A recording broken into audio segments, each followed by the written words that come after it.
Hey Jonas, how are you? Really nice having you here. So I just wanted to talk about your music, and you're an electronic musician, obviously, and it's quite hard to describe your genre of music, something like psychedelic electronica, 90s hardcore. How do you prefer? Well, yeah, I prefer to describe it as psychedelic electronic music, although I'm a bit tired of this term, maybe. Yeah, but the music portrays this term really well, I think. And yeah, it's a good term, although the term electronica is messed around a lot in these days. Yeah, I like club music, so this is not also for listening, but also a bit of dancing. So that's kind of cool. Fair enough. Wait, So yeah, you basically make music for nightclubs, and then your influences are mainly from nightclubs and for dance music. However, it's quite interesting that your influences, especially in your early work, included a lot of Middle Eastern influences. So what caught your ear on about the Middle Eastern music? And there are a lot of influences. Actually, one of my first albums. My first album was mainly indie rock album. I played a couple of bands, and yeah, well, the club influences me a lot. But I'm really interested in other cultures, not also Middle Eastern, but like Japanese or China or Asian in general. I really don't like the term, like not the term, but like the idea of Eurocentrism. So, for example, we say the Far East or Middle East, yeah, but actually, we should say like the west of Asia or the east of Asia, because saying Middle East or Far East is the term to think that Europe is in the center and very far away is the east. But I do think that giving this music some sort of spotlight, the remembrance of their origins are much more important than, for example, than ours. So yeah, their traditions are way more developed than yeah, ours, and yeah. For example, in Arabic cultures, there's not a lot of like village culture. It's not apparent. Everything is kind of concentrated around the cities. So that's kind of interesting. do you still use motifs from like West? Now I'm kind of thinking how to use a proper term without, yeah. So like from Asian cultures, do you still use a lot of motifs of your current work, or was it more in the previous? I don't know if I use like exact themes from their music, although I like their scales. Uh, but I do think that I like how they sound. They sound a bit of different. They just use different sounds, and that's what intrigued me. The composer Debussy, when he composed his one of the best works, he listened a lot to Native American music. I do think that I use the same analogy as he was listening to that music. I'm listening to that music. So yeah, in this new world, but he was listening to them live. Now I'm listening to them through Spotify. So yeah. It's yeah, it's quite interesting the merge in your music between Western culture of like nightclubbing, of electronic music, which is very clean, like very clean, everything produced in the box, together with those. I do think that the contrast of, for example, of the cleanliness and the dirtier parts, like of music producing, gives the like more organic feel. Of course, I do think that the music is just produced very synthetically. It's not sounding very pleasant to my ear. However, if this was the producer's idea, that's kind of cool. But I do think that normal to the ear, of professional the term, uh, the contrast should feel uh, between the timbres, between the melodies, well, mainly between the timbres. It's very important, I think, in today's music production because mm, we know how to produce music, like professional guys, we know how to produce music, but then like the timbre is like the whole another scape of realm in these times of high audio quality. Yeah, and then your music also comes in terms of like nostalgia of 80s or 70s, Mm. like when the recording gear was not as advanced as it is today, and it's quite ironic Oh, that we I can. do think that this kind of my although I know that my music is talking about the nostalgia of the 90s, 80s, or 70s, but they had good gear then. That's not a mistake. The best albums that were produced were in those times in terms of sound production. but I do think I appear more as lo-fi to the average listener of the 90s and 80s, when the average producer who didn't have any gear, who produced on Amiga computers or tape machines. So I think I refer to that Yeah. listener, not like the big production studios with the analog mixing tables. Yeah, I mean, the accessibility of the Yeah, listener and then the production gear became like now mm, everyone can make music and listen to very good quality. Uh, have this nostalgia without even trying. If you actually combine the cultures and then try to do not as clean of a sound, so nostalgia sort of appears just from imperfections in sound. And then I see your productions, even what you did with going to the remix for our Mas Hangok song, was you did added a lot of imperfections, even though I kind of like to use in my productions a lot of weird sounds and perfections by my own instruments. And I want to ask, what do you prefer? What kind of instruments you use? Do you use everything in the box and then try to emulate that sound, or do you prefer using actual instruments outside? actually, it was a journey through this stage of production. My first works were done. Everything was done in a box, like in Logic. It was, I don't know, 2017, 16. Then I did my first album, which was done with a guitar. Uh, then I moved to synths, but still my most popular album, Futura, it was done with only with VST synths. Yeah, with no real synths. Only the beats were done with a small drum machine. Hmm. So, Volca drums. So that was quite interesting. It was the album was kind of, it was cute, I think, for me from doing this band, because it didn't. Then I created music not for. I just created music for my pleasure. I Hmm. wanted to be an engineer and etc. And it was just fun task to me, and I didn't even think about nothing. Now I have more things to think about, but still, it's a bit different today, and I'm a bit older. Now I use synths. Yeah, I have two of them. Big sound cards. Going from to the professional studio in my university from time to time to use the Neumann mic. I have a couple of reverbs which I bought uh, recently, because reverbs are very apparent in my music, especially the last album. So yeah, I like gear. Actually, I like gear now. I like gear, but I think of like I haven't. It's cool. I have an analog synth and I have like here a digital synth, FM synthesizer. So I think that analog and digital, and like how I talked about the clean and dirty, is the same. The digital thing is very clean. It's very precise. It doesn't go out of tune. But the analog one, which is just raw electricity, it's just kind of, it makes like the whole picture. Combining those two things, I think it's very organic. Gives something of clean and something of dirty, and the contrast is what makes it so pleasurable to listen. Hmm. Yeah, beautiful. And then you used to use a lot of guitar in your previous work, but you sort of ditched it, or you still kind of. I kind of my first album, first ever, which is called Ishblishko, Hmm. uh, like I just played guitar there, just normal guitar, and then I really like playing. Like, I liked indie rock and psychedelic rock, and still my new works are actually I began playing again, and that's kind of cool. And remembering all the the hours I've spent near the instrument. So that's, yeah. I like bands. I recorded a couple of bands myself, produced two albums, not much, not many, but still. Fair enough.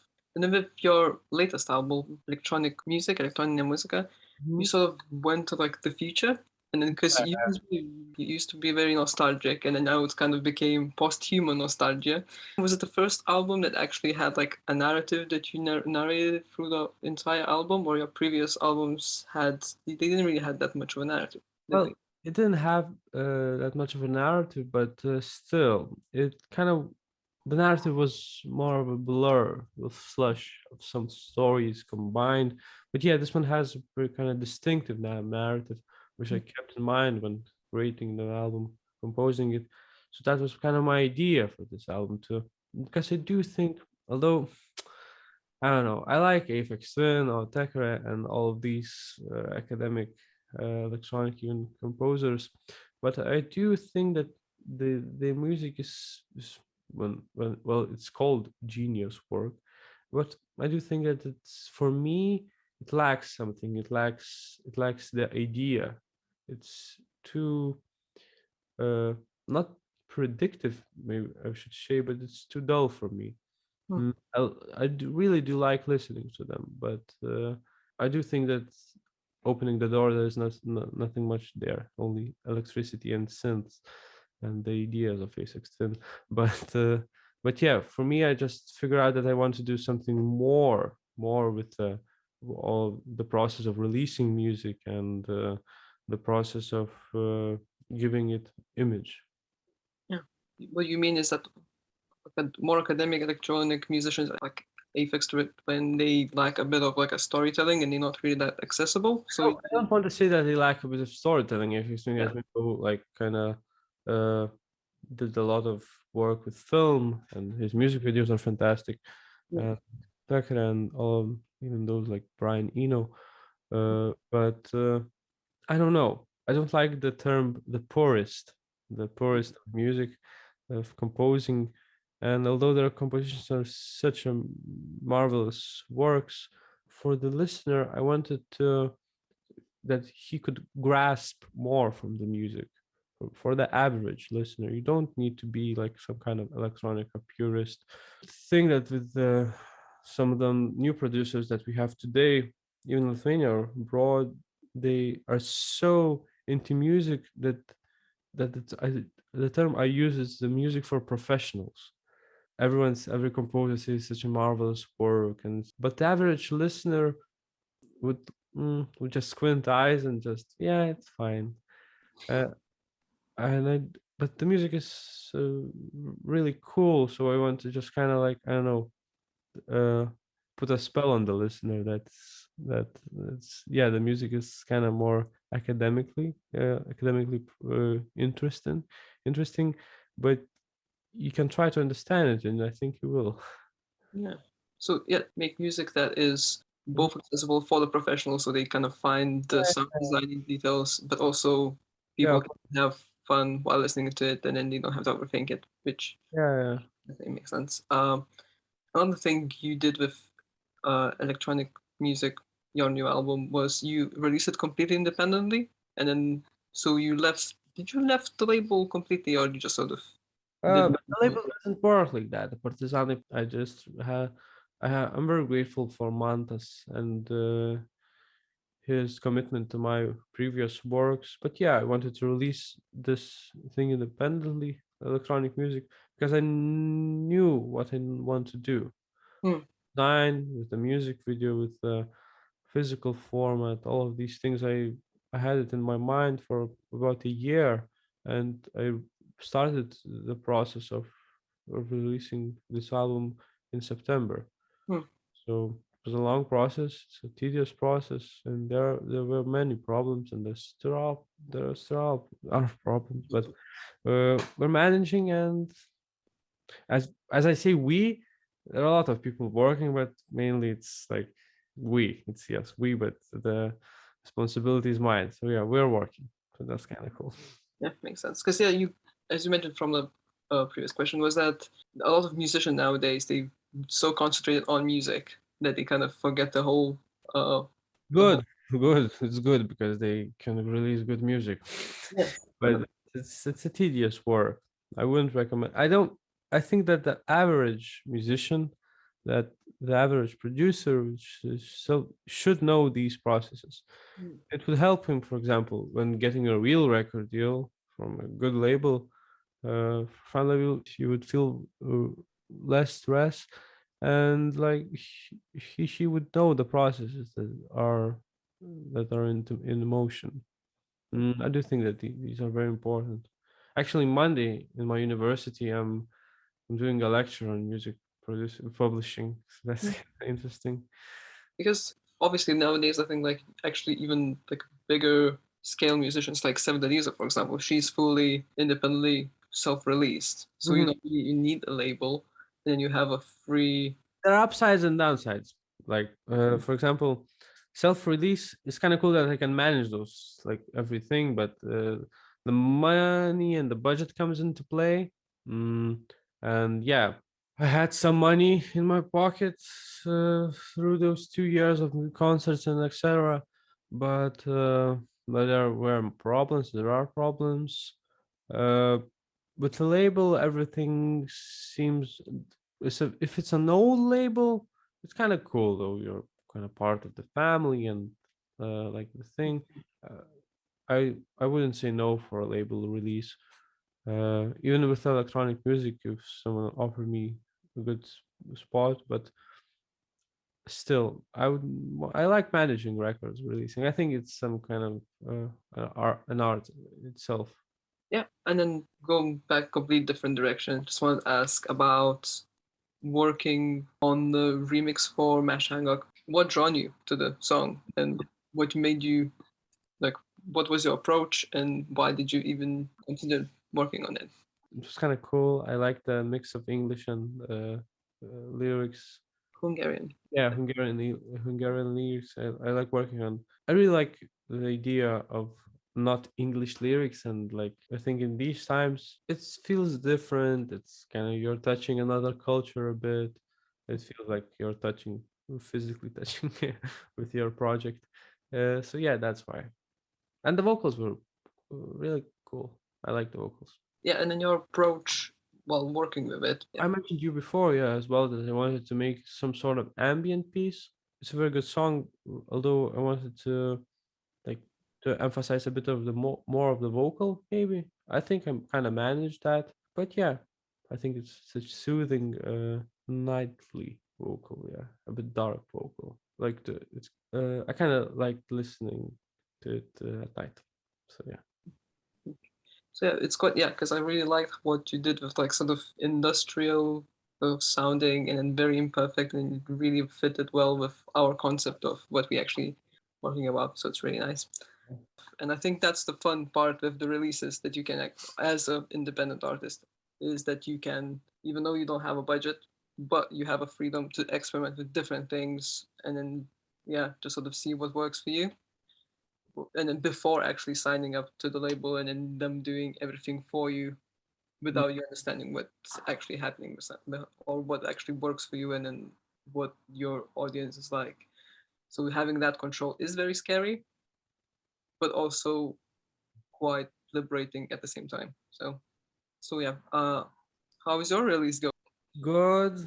On Monday, we're releasing a music video if everything's all right. Next week is the concert, the album launch party. I'll launch the whole night with different DJs and another live performance from Patricia Coquette. So yeah, everything is doing good. A lot of stress because I still have to manage my university studies. But everything's doing not that bad as I thought in some places.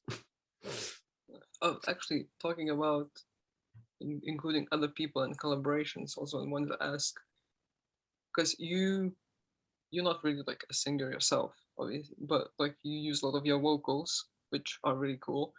And do you think you will include more of like guest, like kind of the collaborations with vocalists and collaborations with other artists in the This future? one, with Rasa Maria Gorite, you are talking about the Knox. So this was kind of partly collaboration. Rasa worked like more as like a session musician Mm. because I told her what to sing and what melody. So, but still, I don't think so. I don't. I like working alone in terms of creativity. Collaborations don't. They don't really work well with me. I don't know why it's like that. I've got thrown out in 3 bands, so. But I like collaborations in terms of what process we can do each person. For example, if you do that, I will do that. That's really cool. So that's why I call very strict guidelines is my passion in terms of working together creatively. I'm thinking of hiring a drummer now. Yeah, but I will write everything to him, and it won't be uh, out of creativity in his like terms, but still, yeah. I like live instruments and live groups, but I can't play 5 instruments at once, so I need to hire people.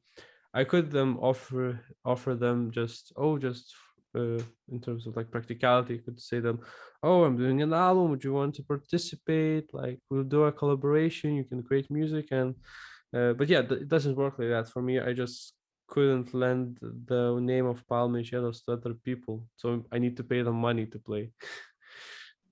So that's yeah. Yeah, you either or like hire session musicians, or you make robots to play for you. I mean, Yeah, I understand, makes sense. But yeah, great. So yeah, thank you very much for your thank you for that. thank you for finding time, and yeah, I hope everything goes well with your release. Oh, me too with yours. Thank you very much. Thank you. Bye. Bye.